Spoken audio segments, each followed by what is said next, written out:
Hello students, आज के lecture में हम डिस्कस करेंगे कि स्कूल लेवल पे सोशल स्टडी की इम्पोर्टेंस क्या है। कि हम विद्यालय जो पाठ्यक्रम होता है हमारा, उसको जब हम देखते हैं तो उसमें हम ये देखते हैं कि सामाजिक अध्ययन जो है, सोशल स्टडीज़ जो है, तो उसकी इम्पोर्टेंस क्यों है ना। आज हम ये देखेंगे कि उसका महत्व क्यों है। प्रीवियस लेक्चर जो था उसके अंदर हमने हिस्टोरिकल बैकग्राउंड देखा था और आज हम इम्पोर्टेंस देखेंगे। तो हम बात करते हैं इम्पॉर्टेंस की, कि हम जैसे जैसे देख रहे हैं कि हमारा जो अभी का टाइम है उसमें सोशल स्टडीज़ जो है उसकी इम्पॉर्टेंस बढ़ती जा रही है और वो एक इम्पॉर्टेंट सब्जेक्ट के रूप में हम उसको देखते हैं। इस सब्जेक्ट की इम्पॉर्टेंस बहुत ज़्यादा बढ़ गई है। क्यों? क्योंकि इसकी स्टडी जो है उसमें स्टूडेंट्स जो होते हैं वो क्रिएटिव होते हैं, उनमें जागरूकता उत्पन्न होती है, वो एक पेट्रियट सिटीज़न बनते हैं, है ना। और हर जो नेशन है, हर जो राष्ट्र है, उसको ऐसे लोगों की ज़रूरत होती है जो उनके प्रति देशभक्ति दिखाए। ठीक है। तो सोशल स्टडीज़ जो है उसके अंदर हमने पहले भी डिस्कस किया हुआ है कि बहुत सारे सब्जेक्ट्स हम इंक्लूड करते हैं, तो उन सारे सब्जेक्ट्स का नॉलेज इसके अंदर होता है। और ये इंटरेस्टिंग भी इसीलिए है क्योंकि इतने सारे सब्जेक्ट्स इसके अंदर इंक्लूड होते हैं। तो अब हम ये देखते हैं कि स्कूल लेवल जो है उसके अंदर सामाजिक विज्ञान शिक्षण जो है उसको हमने इंक्लूड किया है, और उसको इंक्लूड करने की आवश्यकता क्यों रही है, मतलब उसकी इम्पोर्टेंस क्या है। तो हमारा भारत जो है, और हम भारत नहीं, विश्व की बात करते हैं, तो विश्व के कई देश जो है वो भी, और भारत के कई राज्य जो है उन्होंने भी इसको एक कंपलसरी सब्जेक्ट के रूप में इम्पोर्टेंस दी है। और हमारा ये जो 10+2 जो एजुकेशन पॉलिसी है हमारी, है ना, शिक्षा योजना जो है, इसमें भी इसको इम्पॉर्टेंट पार्ट बनाने के लिए बहुत प्रेशर दिया गया है। ठीक है। और ये बात एक्सप्रेस 1975 में कर दी गई थी, जब NCERT ने उसका जो 10 ईयर्स का जो करिकुलम तैयार किया था, है ना। तो उन्होंने एक रूपरेखा तैयार की थी, एक फ्रेमवर्क तैयार किया था, the curriculum for the 10 years school framework, उसको पब्लिश भी उन्होंने किया था। और फिर हम ये देखते हैं कि एजुकेशन जो है उसको चैलेंज के रूप में एक नीति परिप्रेक्ष्य नाम से भी उसको पब्लिश किया गया था, कि challenge of education policy perspective, है ना। उसमें भी जो कई इसके संदर्भ में भी देशव्यापी विचार विमर्श, और उसके बाद में के राष्ट्रीय भावी शिक्षा योजना जो है उसमें सामाजिक अध्ययन की इम्पोर्टेंस क्यों है, इन सबको प्रेजेंट किया गया था। फिर ये जो, अगर हम कहें कि जो ये राष्ट्रीय शैक्षिक अनुसंधान प्रशिक्षण परिषद जो है उसने 20 जनवरी 1986 को प्राथमिक और माध्यमिक शिक्षा हेतु राष्ट्रीय पाठ्यक्रम, है ना, इस जिसे कहते हैं हम कि national curriculum for primary and secondary education framework, तो इसको इसमें पब्लिश किया कि बच्चे जो होते हैं उनकी जो ये सामाजिक विज्ञान है, सोशल स्टडीज़ जो है, उससे उनका बहुत गहरा रिलेशन होता है, क्योंकि उसमें बहुत सारे सब्जेक्ट्स इंक्लूड होते हैं। और प्राइमरी जो क्लासेस होती है इसमें इसको पर्यावरण अध्ययन जो होता है ना, एनवायरमेंटल स्टडीज़, उसके रूप में देखते हैं। और उच्च प्राथमिक और माध्यमिक कक्षाएँ जो होती है उसमें इसको सेकेंड सोशल स्टडीज़ कहते हैं। ठीक है। तो 12% जो वेटेज है वो इस सब्जेक्ट को दिया गया है, तो इसको इम्पॉर्टेंट माना गया है। ठीक है। फिर अब जो विद्यालय पाठ्यक्रम है उसमें सामाजिक अध्ययन को स्थान क्यों दिया गया है, तो उसके हम कुछ रीज़न देखेंगे, मतलब इसकी इम्पोर्टेंस जो है उसके रीज़न्स क्या हैं। ठीक है। तो सबसे फर्स्ट हम देखते हैं शैक्षणिक कारक, एजुकेशनल कॉजेज़ जो होते हैं, कि सोशल स्टडीज़ जो है इसका एजुकेशन के रूप में, और एजुकेशन में कौन कौन से ऐसे इम्पॉर्टेंट फैक्टर्स हैं जो इसके अंदर इंक्लूड किए गए हैं, और क्या क्या कारण हैं। तो शैक्षणिक कारण जो है उसके अंदर हम सबसे पहले देखते हैं help in the attainment of general AIIMS of education, मतलब शिक्षा के सामान्य उद्देश्यों की पूर्ति में ये सहायक होता है। मतलब ये कहना बिल्कुल सही है कि करिकुलम जो होता है उसमें किसी सब्जेक्ट के स्थान का जो इम्पोर्टेंस है ना, तो सब्जेक्ट जो है, पाठ्यक्रम जो है, उस पाठ्यक्रम में किसी विषय के स्थान का औचित्य तभी होता है जबकि वो शिक्षा के सामान्य उद्देश्यों की मुक्ति और प्राप्ति में सहायक होता है। मतलब वो सब्जेक्ट तभी परफेक्ट होगा जब शिक्षा के जो ऑब्जेक्टिव्स होते हैं उनको वो फुलफ़िल कर सके या उनकी हेल्प हो सके। तो इस हिसाब से सामाजिक स्टडी जो है ना, सोशल स्टडीज़ जो है, उसमें बच्चे का जो पर्सनालिटी है वो डेवलप होती है, उसका कॉग्निटिव, उसका इफ़ेक्टिव है ना, उसका क्रियात्मक, ये सब जो पक्ष होते हैं ये सब डेवलप होते हैं। और सोशल स्टडीज़ से स्टूडेंट्स के ओवरऑल पर्सनालिटी डेवलप होती है ना, संपूर्ण व्यक्तित्व का विकास होता है। सामाजिक अध्ययन का जो उद्देश्य है तो वो शिक्षा के सामान्य उद्देश्यों के बराबर ही होता है। और कई ऐसे ऑब्जेक्टिव्स हैं जिनको हम आगे के लेक्चर्स जो होंगे उसके अंदर डिस्कस करेंगे कि इसके ऑब्जेक्टिव्स क्या है, वो भी हम देखेंगे, लेकिन अभी हम इसकी इंपॉर्टेंस डिस्कस कर रहे हैं। ओके, सेकंड, अब हम देखते हैं कि जो मानवीय आवश्यकताओं है उनकी पूर्ति करना, मानवीय आवश्यकताएं जो हैं उनकी पूर्ति करना, मतलब मनुष्य की कुछ आवश्यकताएं होती है ना, जो सोशल लेवल पे भी कंप्लीट की जानी ज़रूरी होती है, तो उनको कंप्लीट करता है। जैसे कि सिक्योरिटी, सुरक्षा की अगर हम बात करें, है ना, फिर एडवेंचर, साहसिक जो कार्य किए जाते हैं उनकी बात कर रहे हैं हम, पर्सनालिटी रिस्पॉन्सिबिलिटी की बात कर रहे हैं कि व्यक्तित्व उत्तरदायित्व जो होता है उसको वहन करना, तो इसके लिए इसकी इम्पोर्टेंस है।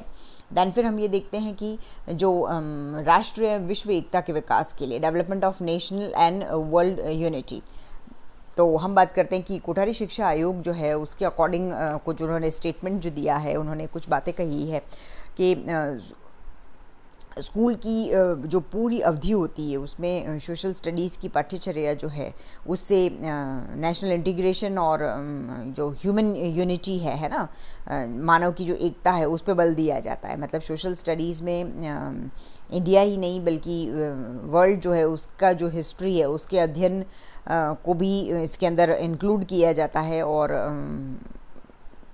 जो स्टूडेंट्स हैं उनको भारत और विश्व की जो सांस्कृतिक देन है और उन सब का सम्मान करना, रिस्पेक्ट करना सिखाया जाता है, कल्चर का रिस्पेक्ट करना सिखाया जाता है, तो इसलिए भी ये इंपॉर्टेंट रोल प्ले करता है। दैन फिर हम देखते हैं संप्रेषण क्षमता का विकास, कम्युनिकेशन स्किल जो है वो डेवलप होती है कि ये जो कैपेसिटी है ना, संप्रेषण की क्षमता का विकास, तो मतलब इससे ये हमारा जो पाठ्यक्रम है वो 1986 में जो बालक को सेंट्रलाइज करके जो प्रेजेंट किया गया है, तो बालक के जीवन के 5 जो पक्ष हैं उनको इसके अंदर बताया गया है। वो जो कंसेप्ट है उनको एक्सप्लेन किया गया है। कौन से कि जो हेल्थ कम्युनिकेशन होता है, जो उनकी क्रिएटिविटी होती है, उनका फैक्शन जो होता है ना, लव जो है, जो सिंपैथी होती है, जो उनका लेबर होता है, सहानुभूति, श्रम, कल्पना, है ना, प्रेम, स्वास्थ्य, इन सब की बात कर रहे हैं। तो इन क्षमताओं में स्पेशली जो संप्रेषण क्षमता है उसके विकास की, जो कम्युनिकेशन स्किल है, जो कैपेसिटी है, उसके विकास के लिए, उसके डेवलपमेंट के लिए सामाजिक विज्ञान जो है, सामाजिक ज्ञान जो है, इस सब्जेक्ट को इम्पॉर्टेंस दी गई है। ठीक है, फिर हम देखते हैं कि राष्ट्रीय विचारों एवं मूल्यों का समावेश क्या करना है, जो नेशनल आइडियाज़ और वैल्यूज़ होती है उनको इंक्लूड करना है। तो वही 1986 का जो पाठ्यक्रम तैयार किया गया था उसमें कुछ ऐसी बातें हैं जिनको इंक्लूड किया गया था, जैसे कि भारत की समन्वित संस्कृति और सांस्कृतिक धरोहर को संभालना, देश प्रेम और भारतीय होने का गर्व जागृत करना, स्पेशली जो भारतीय स्वतंत्रता संग्राम की बात करें हम, या देश के विभिन्न समुदायों और अंचलों की जनता के जो सेक्रीफाइस दिया उन्होंने, उसकी जो गाथाएं हैं उनकी बात करें हम। फिर राष्ट्रीय और सामाजिक एकता की हम बात करें। नेक्स्ट फिर आता है कि हमारे नेचर जो है, हमारा पर्यावरण जो है उसकी रक्षा करना।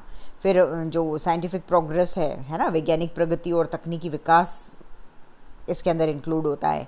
देन फिर जनसंख्या वृद्धि और सामाजिक आर्थिक जो समस्याएं हैं, हमारी सोशल इकोनॉमिक जो प्रॉब्लम्स हैं उनकी जानकारी लेना और उनको सुधारने के उपाय खोजना।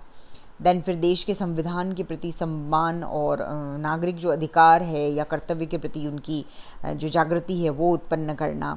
नए जो नवीन राष्ट्रीय पाठ्यक्रम जो है उसमें ये जितने भी तथ्य हैं या समस्याएं हैं उनका ज्ञान, सामाजिक अध्ययन विषय को क्या है एक इम्पॉर्टेंट वैल्यू देता है और ये अनिवार्य अंग बन गए हैं, इसलिए ये ज़रूरी है कि इन सब का स्टडी किया जाए। देन फिर जो नवीन पाठ्यक्रम है उसमें जो सेकेंडरी क्लासेस होती है उसमें ये सारे जो सब्जेक्ट्स है इनको इंक्लूड करना और सामाजिक ज्ञान नाम से उसको तैयार करना।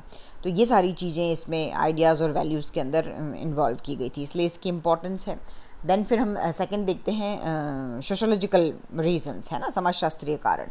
उसके अंदर फर्स्ट हम देखते हैं कि सामाजिक परिवर्तन की अगर हम बात करें तो सामाजिक परिवर्तन जो है तो उसमें हम ये देखें कि सोशल स्टडीज़ जो है उसमें हम ह्यूमन वैल्यूज़ जो है, रिलेशंस जो है ना, उनकी बात करते हैं। मतलब मानवीय संबंधों, भौतिक और जो सामाजिक पर्यावरण तथा परिवर्तनशील समाज जो है उसकी स्टडी अगर हम करते हैं कि जो हम देखते हैं कि सोसाइटी जो है वो स्टेबल नहीं है, चेंज होती रहती है, एनवायरनमेंट जो है वो भी चेंज होता रहता है।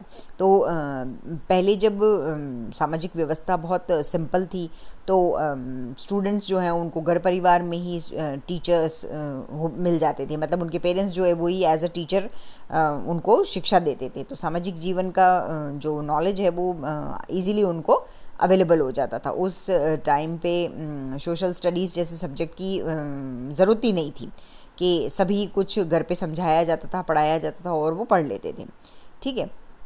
तो आवश्यकता नहीं थी तब, सिर्फ जैसे लिखना, पढ़ना और मैथ्स, इन्हीं का नॉलेज जो होता है कि बच्चों को लिखना आ जाए, बच्चों को पढ़ना आ जाए और थोड़ा सा कैलकुलेशन का नॉलेज हो जाए, यही जो नॉलेज था वो सफिशिएंट था। अब जो साइंटिफिक और टेक्निक जो डेवलप हो गई है ना, वैज्ञानिक और तकनीकी विकास जो हो गया है उससे देश में क्या है कि लोकतांत्रिक सरकार इस्टेब्लिश हुई है, तो उसकी वजह से सोशल चेंजेस जो है वो भी कंटिन्यूस हो रहे हैं। अब सोशल साइंस में क्या है कि एक्सप्लोजन ऑफ नॉलेज हुआ है, मतलब ज्ञान का विस्फोट हुआ है। तो सामाजिक विज्ञान जो है उसमें घर परिवार जो है तो उसका सिर्फ उसी का नॉलेज लेना सफिशेंट नहीं है। स्टूडेंट जो है वो देख रहे हैं या हम भी देख रहे हैं कि जो ये सोसाइटी है ये बहुत कॉम्प्लिकेटेड हो गई है, तो परिवार जो है वो उसका नॉलेज उसको नहीं दे पाता है। तो ऐसी कंडीशन में स्कूल्स जो है उनकी रिस्पॉन्सिबिलिटी हो जाती है कि वो सोशल स्टडीज़ का नॉलेज जो है वो स्टूडेंट्स को प्रोवाइड कराए।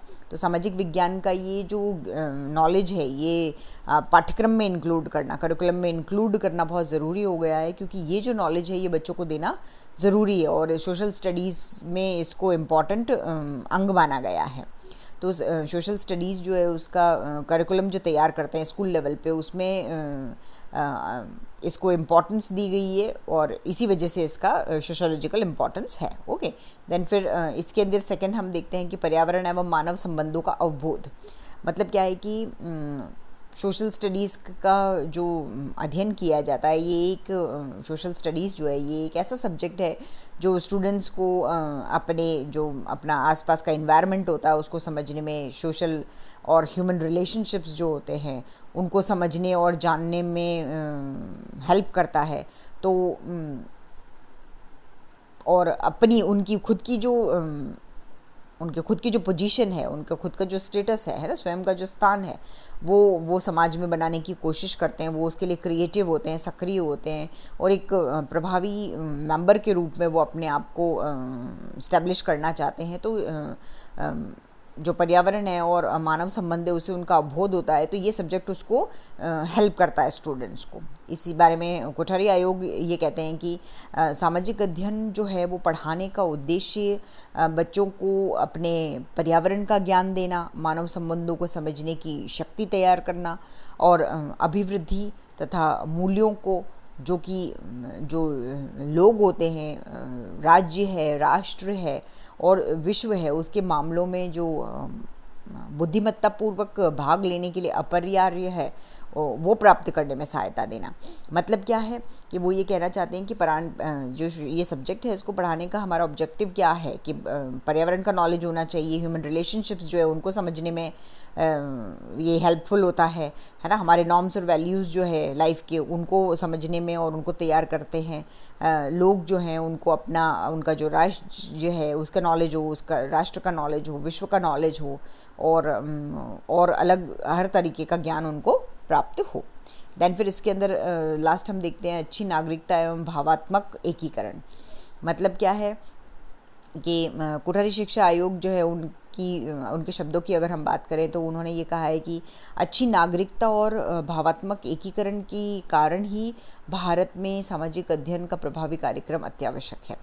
मतलब माध्यमिक शिक्षा आयोग जो है ना 1953, इसने भी ये एक्सप्रेस किया था कि जो स्टूडेंट्स हैं उनको न ही केवल ज्ञान अर्जित करना है, सिर्फ नॉलेज ही गेन नहीं करना है, बल्कि उनको क्या है, उनकी जो अभिवृत्तियाँ हैं और जो उनके वैल्यूज़ हैं, उनको मूल्य जो है उनको गेन करना है, अर्जन करना है। तो वो जो अर्जन करेंगे उसी से सफल सामूहिक जीवन और नागरिक कार्यकुशलता हेतु ये तैयार किया जा सकेगा। मतलब सामूहिक जीवन और नागरिक कुशलता हेतु ये बहुत ज़रूरी है कि मूल्यों का अर्जन किया जाए, अभिवृत्तियों का विकास किया जाए। तो स्टूडेंट्स जो है उनको लोकतांत्रिक जीवन शैली की अकॉर्डिंग देश का एक भावी और अच्छा नागरिक बनाना है, ये उसकी रिस्पॉन्सिबिलिटी है। तो देश का जो कॉन्स्टिट्यूशन है उसमें लोकतंत्र, समाजवादी समाज, सामाजिक न्याय, है ना, और हम बात करें धार्मिक सहिष्णुता के मूल्यों और आदर्शों की, तो उनके प्रति निष्ठा होनी चाहिए, इसलिए इसका नॉलेज ज़रूरी है। मतलब सामाजिक अध्ययन जो है उसकी जो विषय वस्तु है, सब्जेक्ट, सोशल स्टडीज़ का जो सब्जेक्ट मैटर है उसका डायरेक्ट रिलेशन किससे है, ह्यूमन और सोसाइटी से है ना, मानव और समाज से है। और किसी सामाजिक जो समूह होता है, सोशल ग्रुप जो होता है, उसके सदस्य के रूप में ही हम लोगों को देखते हैं। तो मानव और समाज है, और सोशल ग्रुप की अगर हम बात कर रहे हैं तो हम किसको देखते हैं, इसके मेंबर के रूप में ह्यूमंस को देखते हैं, मानव को देखते हैं। ओके, तो इसलिए इसकी इम्पॉर्टेंस है। देन फिर अब हम बात करते हैं, नेक्स्ट हमारा है जो साइकोलॉजिकल रीजंस है, मनोवैज्ञानिक कारण जो है।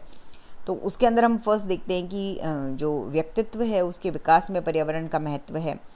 मतलब जो सामाजिक अध्ययन की हम बात कर रहे हैं तो सोशल स्टडीज़ जो है वो स्टूडेंट्स के भौतिक और सामाजिक पर्यावरण को व्यक्तित्व के विकास के लिए इम्पॉर्टेंट मानता है ना, कि सोशल स्टडीज़ जो सब्जेक्ट है वो स्टूडेंट्स का, हम कहें कि उसका फिज़िकल डेवलपमेंट हो रहा है या उसका जो सोशल या इन्वायरमेंटल डेवलपमेंट हो रहा है या उसकी पर्सनैलिटी डेवलप हो रही है, उसके लिए इम्पॉर्टेंट मानते हैं, जो कि एक साइकोलॉजिकल फैक्ट है, मनोवैज्ञानिक तथ्य है। मतलब हम वंशानुक्रम की कंपैरिजन में जो इन्वायरमेंट होता है, वातावरण जो होता है या जो पर्यावरण है, उसको समझकर उससे हम क्या करें, उससे एडजस्टमेंट करें, तो ये करने से ही क्या होगा, पर्सनालिटी डेवलप होगी और हर चीज़ का हमको नॉलेज गेन होगा। देन फिर हम बात करते हैं नेक्स्ट की समग्राकृति मनोविज्ञान के अनुसार अधिगम। मतलब क्या है कि समग्राकृति मनोविज्ञान अधिगम जो है उससे ज्ञान की एकता और अखंडता में जो विश्वास किया जाए, तो विश्वास करके, और जो पार्ट है उसकी अपेक्षा मतलब कुछ स्पेसिफिक पार्ट होते हैं, कुछ स्पेसिफिक अंग होते हैं, उनकी कंपैरिजन में संपूर्ण जो होता है, पूर्ण जो होता है, उसके ऊपर हमको ध्यान देना है। सामाजिक विज्ञान जो है उसमें हम सोशल साइंस में हम बात करते हैं कि सोशल साइंस में हिस्ट्री, ज्योग्राफी, सिविक्स, इकोनॉमिक्स, इन सब को अलग अलग सब्जेक्ट के रूप में नहीं देखते हैं हम, मतलब एक अलग अलग पार्ट है ये सब, है ना। तो हम इसको इस तरीके से एक्सप्रेस कर सकते हैं कि ये जो अलग अलग सब्जेक्ट्स हैं इन सबको हम एज अ होल देखें, कि इन सबको हम टोटल कर दें, एक सब्जेक्ट के रूप में हम देख रहे हैं और फिर उनको हम स्टडी कर रहे हैं। तो इन सब को एक सब्जेक्ट मान के और उनका अध्ययन करना वो हमारे लिए सही होगा और हमारे लिए यूज़फुल भी होगा। तो हमारे पास जितना भी उपलब्ध लिमिटेड टाइम है उसके अंदर हम अलग अलग स्टडीज़ जो है साइंस की, जैसे ये सब्जेक्ट्स जो हैं इन सब की अलग अलग स्टडीज़ करें तो वो पॉसिबल नहीं है।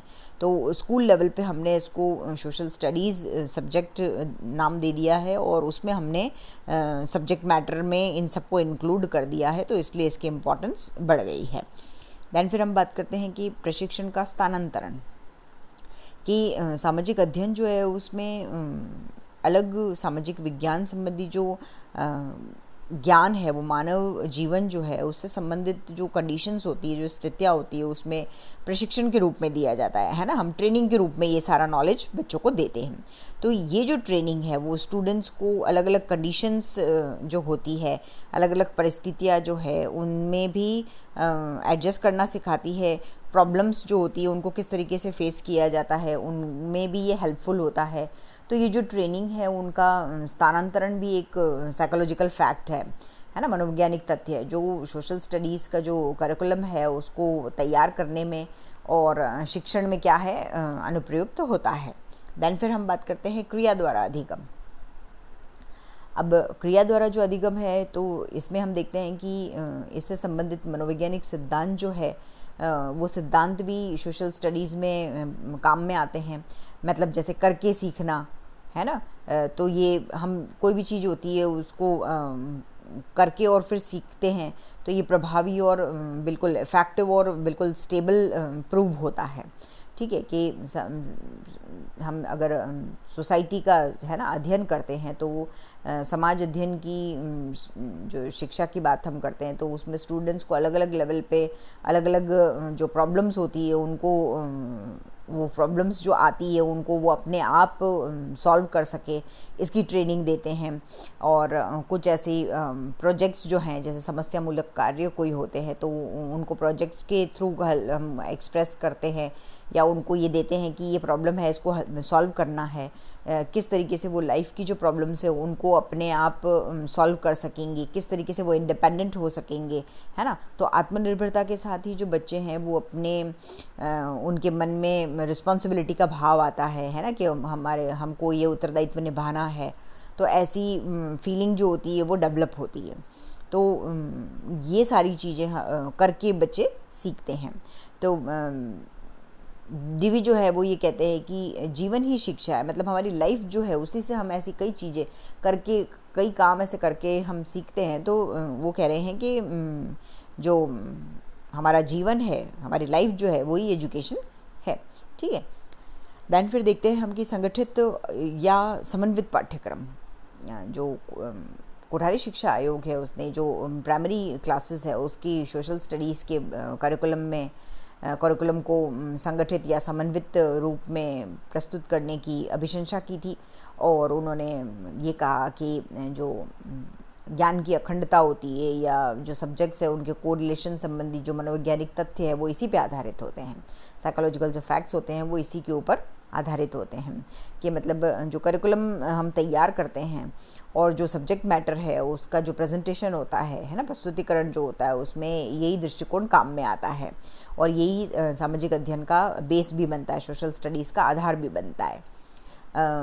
हम हिस्ट्री की बात करें या जो ज्योग्राफी है ना उसकी बात करें तो प्रशासन के अलग अलग पाठ्यक्रम की जगह पे इनको संगठित पाठ्यक्रम के रूप में हम देखें तो ये एक इम्पॉर्टेंट विचार के रूप में हमारे सामने आता है।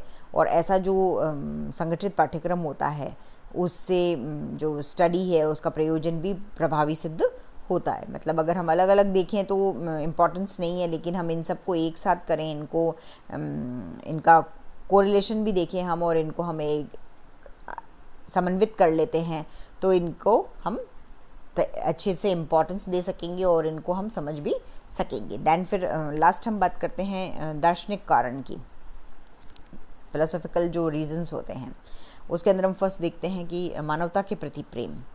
मतलब ये जो अध्ययन है उसमें सामाजिक अध्ययन जो है उसमें हम हिस्ट्री, हम ज्योग्राफी, सिविक्स, इन सब का नॉलेज जो है वो हम लेते हैं और इन्हीं सब का जो ज्ञान है इस रूप में प्रस्तुत करते हैं कि जो स्टूडेंट्स है उसमें मानवता के प्रति प्रेम का भाव डेवलप होता है ना, कि वो ह्यूमैनिटी सीखता है और वो देश के प्रति और स्वयं के प्रति और लोगों के प्रति उसमें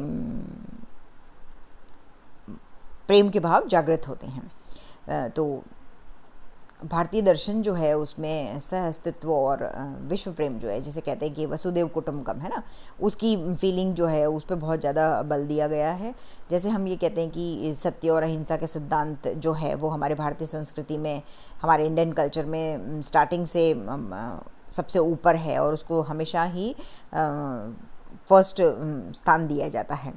कि सामाजिक अध्ययन जो है उसमें सोशल स्टडीज़ जो है उसमें यही जो भारतीय विचारधारा है उसी को डेवलप किया जाना ज़रूरी है। और इससे क्या होता है कि इसके अगर हम ये कहें कि इसके ज्ञान, अभिवृत्ति और मूल्य है, उसके थ्रू स्टूडेंट्स में न केवल देशभक्ति और राष्ट्रीय धरोहर के प्रति अच्छे भाव जागृत होते हैं, बल्कि उनमें जो विश्व एकता है या विश्व नागरिकता जो है उसकी भी भावना विकसित होनी चाहिए। तो उसके लिए ये सब्जेक्ट की स्टडी बहुत इम्पॉर्टेंट है और इसलिए इसको स्कूल लेवल पे इंक्लूड करना ज़रूरी है। फिर नेक्स्ट हम देखते हैं ज्ञान की अखंडता, है ना, कि सामाजिक अध्ययन जो है उसमें अलग अलग जो सामाजिक विज्ञान है ना, अलग सामाजिक विज्ञान का जो संकलन किया गया, जो संगठन किया गया, उनको जो कलेक्ट किया गया या उनका इंटीग्रेशन जो किया जाता है या उन्हें सामाजिक अध्ययन दृष्टिकोण से जो देखा जाता है, ये जो ज्ञान की अखंडता है उसके दार्शनिक सिद्धांत पे ही ये आधारित है, उसके फिलोसॉफिकल थियरी पे ही ये डिपेंड करता है, आधारित है। इसके अलावा सोशल स्टडीज़ जो है उसमें खुद ही काम करके देखना, खुद के एक्सपीरियंस जो है उनके बेस पे या करके सीखना, है ना, उन सब पे भी उन सबको भी इम्पॉर्टेंट माना जाता है।